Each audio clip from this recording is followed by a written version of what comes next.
Yo, what's going on, y'all? It's your boy 3 Stacks in this thing, representing the squad. I got some more spice from you. Fresh out the laboratory, fresh out the kitchen. Lair of Darklords. Without the Lair of Darkness, nah, just some spice, man. Something that increases the ceiling and the searchability of this deck to do what it does, but on steroids. We're not gonna waste any time. Let's hop right into the main deck. So starting off with your best starter Darklord, we played 3 Ichel, thick thighs, really nice. This is Bay. She's gorgeous. She's one of the most powerful standalone Darklords. She has like the best stats. If you could just switch her attack and defense, that just would be too broken. She is a 29 booty, 25 defense, level 10, opens the window for rank 10 plays. She has the same spell speed 2 effect as the newer Darklords to apply the spells or traps effects without paying the cost and then shuffle it into the deck. Which is really cool. And the cost is to pay 1,000 in target, and then when it resolves, it applies the effect. After it applies the effect, it gets shuffled. Then we do play 3 Superbia. This card is Degenerate. It's not once per turn, and it works for any fairies, including Archlord Christia, which is something that we do for our turn 1 locks. If we trade in our Christia, we just bring it back with Superbia and lock them down with, Christia and the traps, which is just, it's stupid. It's redundant. And then we do play a pair of Tasmanian Devils. This card is just ridiculous. He's really, really good. He's like a hand trap, basically, in a way. So if Darklords will be destroyed by any means, battle or card effect, you discard him instead. He does not chain. He doesn't interrupt chain links. He can resolve in the middle of chain links. He doesn't start or build chain links. You just have to understand how the card is ruling, how it's ruled, and how Zephyr Providence, Return of the Dragon Lord are ruled. It's a replacement for the destruction, which makes it even more broken, and it's a 2800 beater, and it's a level 9, so you already know what card we're playing. We played 2 Nasty Boys. I was gonna bump this card to 3 because he sometimes he's the only way you can make plays, but ultimately I was like, you know what, with the newer cards that we just put in, we have a better line of play now, where like if our best route gets shut down, we have an alternative way to still set up our board. Then I play 1 Douchebag. I had to cut it. It was at 2. I just had to cut it down. This is a great combo piece. You can use it to fetch any Darklord cards from your graveyard to your hand. So when you Foolish Barrel Goods the trap, you can use this to add the trap back so that you can flip it and then apply it from the grave, so you use the trap twice. And sometimes I even don't have a contact of the Darklords yet. So what I'll do is I'll Foolish Barrel Goods, Banishment of the Darklords, then I use this, and then add Banishment, and Banishment's the one that searches for any Darklord card. So I'll pitch this, add Banishment back after I Foolish Barrel Goods it, then activate it. They use the Banishment, search the contact. Like, there's a lot of combos that Douchebag sets up. Like, he's a really, really good, powerful card.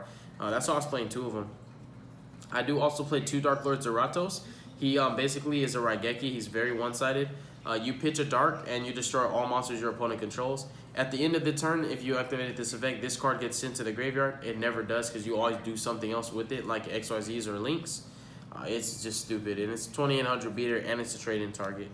And then to sum up the portion that goes with the Darklords, I play 2 Archlord Chrysias because they're all fairies. In addition to setting up your grave, manipulating it, making it bigger or smaller, you can special this from the grave off Superbia, which is why Chrysia is too good in this deck. Once you have your lock, even if Chrysia is let's say you have your lock and you're going in next turn and you need to just put more pressure on the board, you don't have enough damage, the new Darklord Trap can negate the effect of any effect monster on the field. So you can flip it on the Chrysia, turn him off until the end of the turn, special, make your board, and then put them back under the lock. It's almost like a Felgrand and Vanity's Emptiness. Does it make sense? Or, nah, maybe it's something else. It's like basically turning off your Vanity's Emptiness for a turn. There we go, Siegfried and Vanity's Emptiness, DDDs. And then we have the cards that I was telling you about. So I played 2 Lilith and 2 Arima. So Lilith is insane in this deck. Darklords actually play some really powerful traps that just, you don't want to let them resolve. Like, you better have that red reboot. But Lilith is just stupid because she searches the traps, and then she searches the green and gray virus too. So there's nothing bad about this card. And believe it or not, Darklords do not normal summon. If you looked at all my monsters, they're all high levels. Then you think, how do you even make your field presence? They can spam the field like crazy. But yeah, we love Lilith a lot. She's one of the better normal summons. And then this guy is also the other normal summon. So I play just 4 normal summons in the deck. It makes a lot of sense to just play 4. Realistically, you didn't even need normal summons, but it's nice to have a normal summon for a play. So he's better than Lilith because he draws cards, but also if you use him to tribute a monster that's not himself, you add a dark monster that has 2,000 or more defense. Now that I've explained that, I'm going to show you all of your targets that you can search off of him.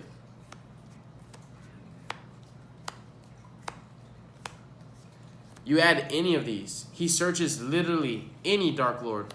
All of their defense is 2,000 or higher. The lowest defense of the Dark Lords is 2,100. So this guy, I was actually tempted to play him at 3. I was like, oh yeah, this is spicy. Like, we just figured out a way to search out any Dark Lord without even using the spell, which is this, Banishment of the Dark Lords. Like, this is too much. Like, I have not seen a Dark Lord build using these cards yet. And that's why I wanted to also be the first one, on YouTube to do it. But also to kind of just open people's eyes to see how powerful this card is in Dark Lords. It searches anything. And then it still can draw. At bare minimum, it's draw power. It's stupid. Like, this card is just good. Like, if you have a trade-in in your hand, this card will make the trade-in live. If you need an Itchel, this card will get your Itchel. If you need protection from board wipes and to set up to make your board stronger, this card will search your hand trap. Like, there's nothing that it can't search except for Lilith and Christia. Like, it searches your whole deck practically. And then it searches the card that says draw 2. These are retarded. They're really, really good. Then for your spells, we play 3 Banishment. It adds any Dark Lord card. It's dope. And then we have 3 Contact. So the Dark Lord spells and traps are all hard once per turns, but when they're in the graveyard and you use the effect of a Dark Lord, pay 1,000 life points, apply their effect, and shuffle them, that's not hard once per turn. So you can apply these effects as many times as you want. You can only activate the card once per turn, which is why Dark Lords are really absurd. And I do play 3 Foolish Barrel Goods. It's the sauce. This card is, like, I don't know any deck, not even Spirals plays this card better than Dark Lords. Like, there's like, let me count. Yeah, we play 11 targets for this. And on top of that, we need our spells and traps engraved because, remember, when they're on field, they apply their effects. So this is so versatile because if you need a search, you play this, dump this, get a search. If you don't have it. So this is 3 more copies of any Dark Lord spell or trap. If you need to resolve a special summon to make a bigger board or a rank 8, for example. Let's say, like, you need to make a rank 8 play. Like, let's say you have a Zerato on board, and like this, you use this to bring a level 8 from grave and then overlay the Zerato in that and make it rank 8. If you're trying to, like, get over or OTK in the middle of battle phase, like, let's say before you enter battle phase, you play this, you dump the trap that takes control of their monsters, and then you go attack, attack, attack, still in battle phase, effect, apply this, give me your monster. I can still attack with it because this trap doesn't put you on that restriction, attack you for a game with your monster. Like, this is a Trident, this is a monster control, this is a mind control, this is a Veiler on steroids, this is a Monster Reborn, this is a Searcher. This is, like, the best spell in the deck, like, no lie. Foolish Barrel Goods is the best because it's everything you need it to be. And drawing this is like drawing any of the Dark Lord cards. So it's like, dude, like, it is just way too good. So these are your 9 starters. And then we have a lot of draw power. It's Dark Lords. You have 3 Allures. You have 3 trade-ins. You have 2 Pot of Desires. I was playing the Spellbook engine, but because my normal summon has to go to Lilith or Arima, it would conflict to have, like, a Knowledge or a Secrets and know that I can't use my normal summon on Blue Boy. So, like, even though, yeah, we know that Knowledge can send a Spellbook card from hand, it's like a rare occasion. If you're playing 2 Secrets, 1 Blue Boy, and 1 Knowledge, how often you're going to have, like, a Knowledge and then another one in hand? So I was like, it just conflicts. So I was just playing this for the draw power, and then Itchel, it draws 2, and it's searchable. So this deck is, like, really consistent. And then we have the one-ups are Reborn and Soul Charge. Just other play extenders that aren't, like, Contact, because this deck thrives by, it thrives off special summoning from the grave. So, like, you got to. And all your spells are just dope. Like, there's no bad spells. This deck really doesn't play any bad cards, so you don't have bad hands. You don't have that issue. Like, people say Dark Lord's brick. I've been playing Dark Lords since they came out in the Destiny Soldiers, and it hasn't been super long, but the point is, like, I have never had a bad experience with this deck. I've loved it since it came out. Now, this is the real reason why this deck can brick and still be good, right? And when I say brick is not a brick hand. I'm talking about, like, your board is not impressive, right? Like, let's say you itched, you trade in, you a Lord, and then you just drew a way to make like a rank 8. So like the worst board I've ever made was Titanic with this trap and this trap. And that's still 3 disruptions. That's still 3 forms of disruption. This is a negate, this is a negate, this is a Trident on crack. But then the 3 turns into 5 because when these hit the grave, you apply their effects, you pop another card, you negate another monster. It's just stupid. It's like your worst boards are insane. Like your quote unquote bricky boards, like the boards you make off of like, you know, a not too impressive hand are still stupid. And then when you have the nuts, like this deck can make Skuldread, Christia, like 3 traps. Like it's stupid, dude. So we played 2 Rebellion. This is the trap right here. Like this is the one that in every matchup is gonna put in work. Not every matchup, you know, a mind control is gonna be good. And I admit, yeah, there's a lot of matchups where effect negating is good, like for monsters. But like, it's just like this is guaranteed in any matchup. Popping cards is good. It doesn't matter what it is. And what's more broken about the Dark Lord traps is that they don't target. This card just pops any card on the field. You can even hit your own cards. Like if you can't turn off your Christia with this and your Christia is really in your way, you know you could go for game like right now and you don't want to give your opponent another turn. You pop the Christia and you just make your board and you attack for game. This trap is insane. You can even hit it in grave with Fool's Rare Goods or discard it with Yugioh, and then use one of the Dark Lords on field like Nastin to break board going second. Just pop, pop, pop. And then the newer Dark Lord trap that we play 2 of, we play 2 Sanctified. So like, yeah, I was saying like this is better in every matchup, but there are certain matchups where this is an all-star trap. So it basically, it negates the effects of a face-up effect monster on the field, and then you gain life points equal to that monster's attack. So like, let's say, just for example, what's a good example right now? What's decks that's topping?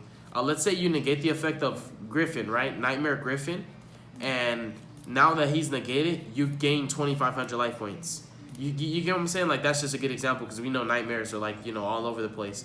Or like if you negate like a Mechaba, like the Dark Lords pay 1,000 life points anytime they use their effects. So you kind of kill yourself in a way, but this trap supplements for that issue where you're killing yourself. Now you can be at like 6,000 life points, and then you can go up to 12,000 or 11,000. Like even you can use it on your own monsters. That's why it's broken. It's any effect monster on the field. Like you can literally go effect of right here. You can go of effect of Taz. So you'll flip this, you'll negate one of theirs, right? Or let's just say for example, you have like Taz and Superbia. So you like Superbia for Taz. Like this is a standard opening. So you Superbia for Taz.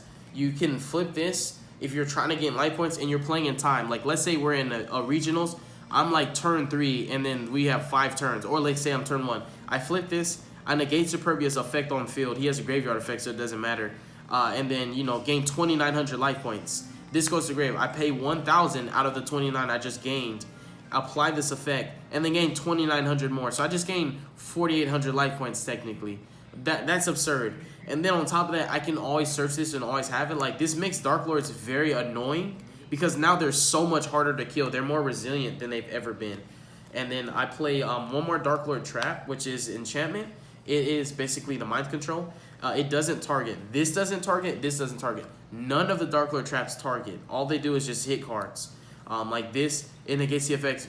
Read it. It negates the effect of an effect monster on the field. It doesn't target. This destroys card on the field. Doesn't target.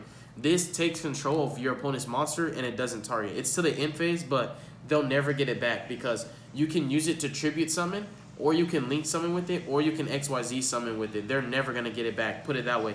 And an added bonus, if they just so happen to have a dark monster and you do take that dark monster, one of their dark monsters, for example, you can just use this, tribute their monster, and then search out a Dark Lord. So that's an interaction that can come up because Pendulum Magicians are darks. You know, Lair Darkness is running around. It's just an example.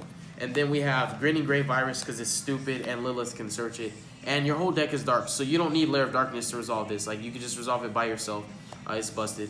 So you play 6 traps. It's a lot, but, like, it's just disgusting. Like, this deck is OTK control, put it that way. First turn setup, second turn kill. And now I'm going to show you the extra deck. The extra deck is just all boss monsters.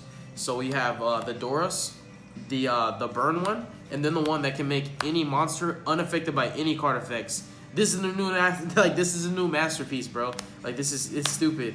Like you can make this, right?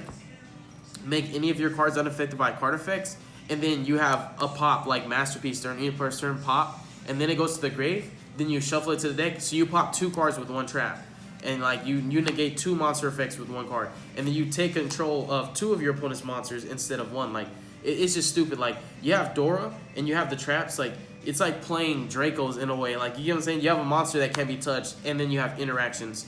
Like that's just an example. These are stupid. Truky involve chlamydia because it's too easy to make. Like dude, you make it turn 2, not turn 1. But once you make it turn 2, it secures that you're gonna win the duel. And then we have spiders. I only play these 2. Like you make a lot of dark like rank 8s, and you know like there's ways that you could just stack this and then stack this, and like you can't go in this turn, but you can go in next turn, and you use your traps to protect you. And then this becomes a threat because now like if they can't deal with it, you're gonna win with it. It's really good. And then Zombie Stein. And for those of you who don't know what 7 Sins does, it banishes as many special summon monsters that your opponent has as possible, and then it attaches one of them to it as an XYZ material, and then whenever it would be destroyed, you detach instead. And the effect to protect it from destruction does not activate or start chain links. So Zombie Stein, because he's stupid. And then something cheeky is you could use the Darklord trap on him and then gain 4,500 life points, and then pay 1,000, apply from grave, gain 4,500 life points again. So you literally just gain 8,000 life points in the middle of a duel. 8,000 life points, like come on now, bro. That's what I started with. This deck is really stupid. Like when I say I love this deck, I really do. It's good. We have Felgrand, Titanic, and then Lancelot. These are your negates. Like your turn 1 boards, like you make rank 8s easier than anything else. Turn 1 boards always include at least one of these, and then the traps. That's all you need. Just play control, and then Darklords spam big monsters. So if you can stop your opponent for 1 turn, next turn you're gonna kill them. They don't have Mirror Force. And then we have the Galaxy package just to bust boards wide open. Take a monster, pop, pop, and then if that's not enough, you know it's so cute. If this ain't enough, take a monster, pop, pop. Then we're like, all right, that's not enough still. Okay, well here's what we're gonna do. We're gonna take a monster, pop, pop. Anyways, like we're gonna bust the whole board. Like we're gonna steal 2 monsters and we're gonna pop 4 cards, and that's gonna be exactly 6. So if you have an extra monster zone and 5 in the main, all of them are dead. It's just stupid, bro. Like this deck is so good, and I play a little bit of Nightmares.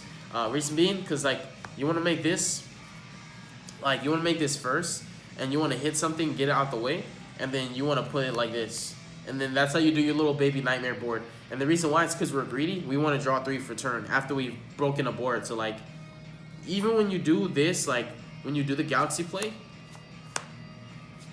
this deck extends like crazy. After you do this, you link with this and 2 other monsters. Then you go into this, then you shuffle a card. After you go steal a monster, pop, pop. Use the trap, pop, hit this. There's still something left. Oh, shuffle that. Make this, make this. Pop, pop, draw, draw. During my turn, draw 3.